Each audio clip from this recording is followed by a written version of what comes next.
Shalom family. I want to share something with you today from reading in the Bible, and it's the story of Joshua and the children of Israel entering the land. They're going to approach Jericho. That's the next big battle that lies ahead of them, and they've just celebrated Passover for the first time in their land of promise, Israel. And it says here in chapter 5, and the children of Israel camped in Gilgal and kept the Passover on the 14th day of the month at twilight on the plains of Jericho. So they've entered the land, they've now come to the plains of Jericho, and there they keep their first Passover in the promised land. The manna ceases because now there's no provision needed because they are eating from the fruit of the land. Everything they were eating was from the land, so no more need for sustenance in the desert. They've arrived in the promised land, and now they're preparing for this huge battle that lies in front of them.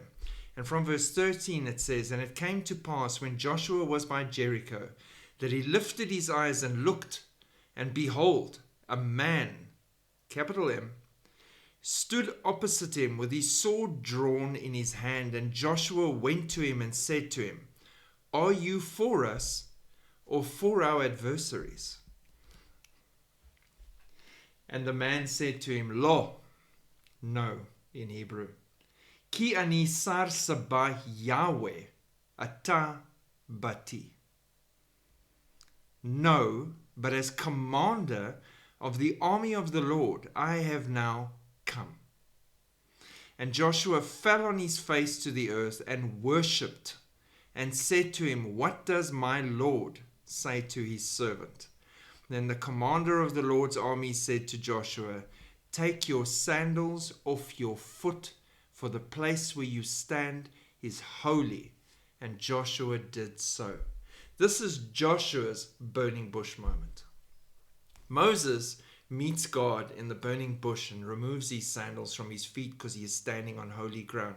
Joshua is meeting God before the battle of Jericho and removes his sandals from his feet because he is standing on holy ground. Standing in the presence of God is holy ground.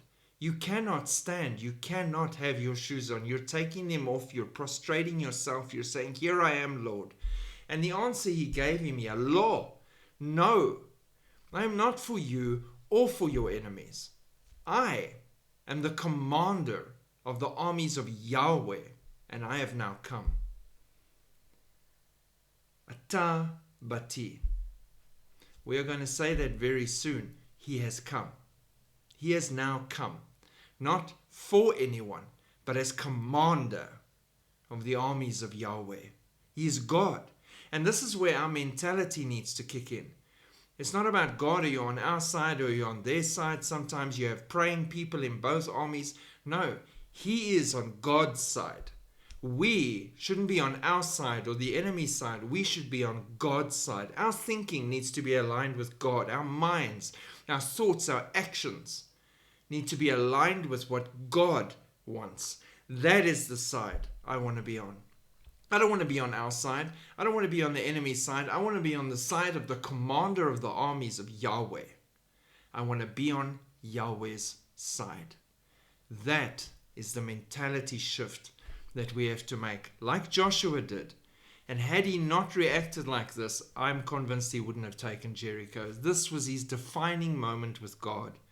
And reacting the way he did and submitting to God here, he walked in victory and listened to God with the battle of Jericho and onwards. So let's learn that lesson, and let us always make sure we are walking on the side of God. Have a great day. Shalom.